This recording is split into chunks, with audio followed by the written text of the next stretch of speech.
Josh said here, Foolhardy Photography. Today, I'm going to be reviewing the 85mm 1.8 from Yongnuo.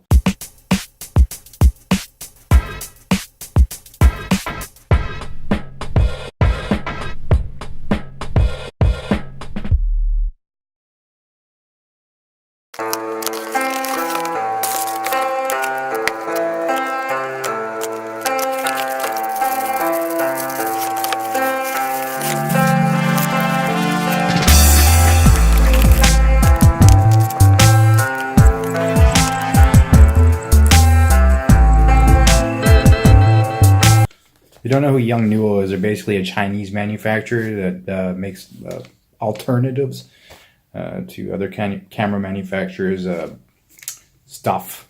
Mostly Canon, I think. They'd like to not copy, I wouldn't say they're alternatives. They're alternatives. I'm not sure they're copycats, really. Some people say they're copies. They're cheaper. They're cheap. And sometimes in the quality, also cheap. But that's why I bought an 85mm from them, because I did not know 100% if I wanted an 85mm for one thing, so I didn't want to spring for the Canon version.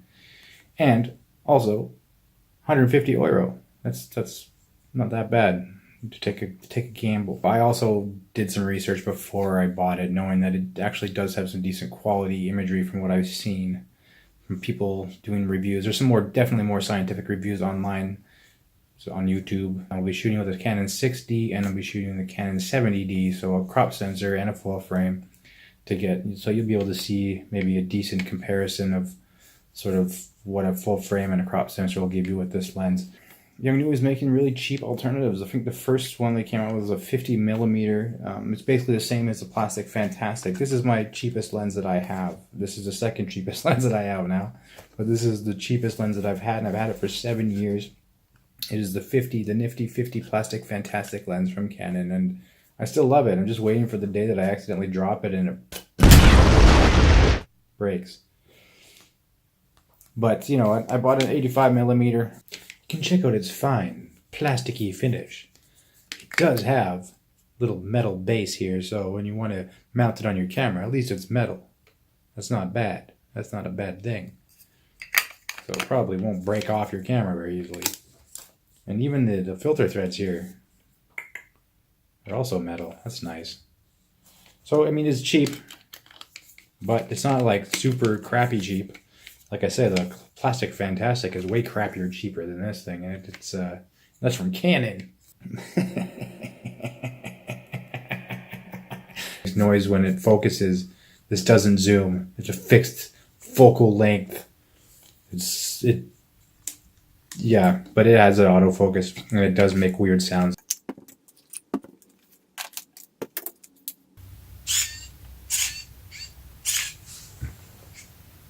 Get the right distance. Oh yeah. Oh yeah. This doesn't sound that great, but whatever. I don't care. It works. If it works, it works. That's what matters, right? If it takes good photos. If you can take good photos with it, that's what matters, because lenses don't take photos, cameras don't take photos, you take photos. I take photos. People take photos, not cameras. They will take photos, I bet you, in the future when they become artificially intelligent cameras. Those will be cool. I'll buy one. I don't want to carry around a 70-200 anymore. It's just too heavy, especially when traveling. I just wanted an alternative for portraits. But, you know, I don't want to carry a 70-200. And I paid $150 for this. So, good deal. I'm going to show you what I shoot with it, and then you can make your own decision of whether you want to buy this or not. I'm not sponsored by this or anything. I'm not even affiliated with it or anything. I just bought it for the particular reason that it's cheap and can take decent images from what I've seen. So let's go see if what I've seen is accurate enough.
So there's a few notes that I have on this lens, one being lens flares. It doesn't even have a lens flare, it just sort of looks like somebody puked on your photo. Absolute garbage, can't even use the photo. So make sure you get a lens hood. The autofocus is pretty accurate, it's noisy, it's not that bad, it's not super fast, but it is accurate. Yeah, so the manual focus is okay, the focus ring is a little cheap, but it works. You can manually focus while it's in autofocus mode, so that's not too bad as well. But again, for a cheap lens, it's pretty good. It has a bit of vignetting, so it's a little dark around the edges. It's not so bad. You can easily fix that in post-processing. But it's sharp enough for what the price is, so that's good. All in all, it's not bad. One last note is you also see a bit of purple fringing or green fringing or just chromatic aberration in general. But again, it's easily fixed in post.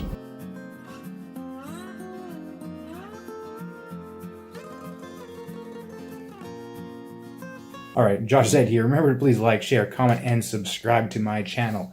I very much appreciate it. You can also check me out on Instagram and Facebook. I post quite regularly to Instagram new photos, so if you like to see or you want to see the kind of photos I take, yeah, definitely check out my Instagram profile. Appreciate it. Cheers.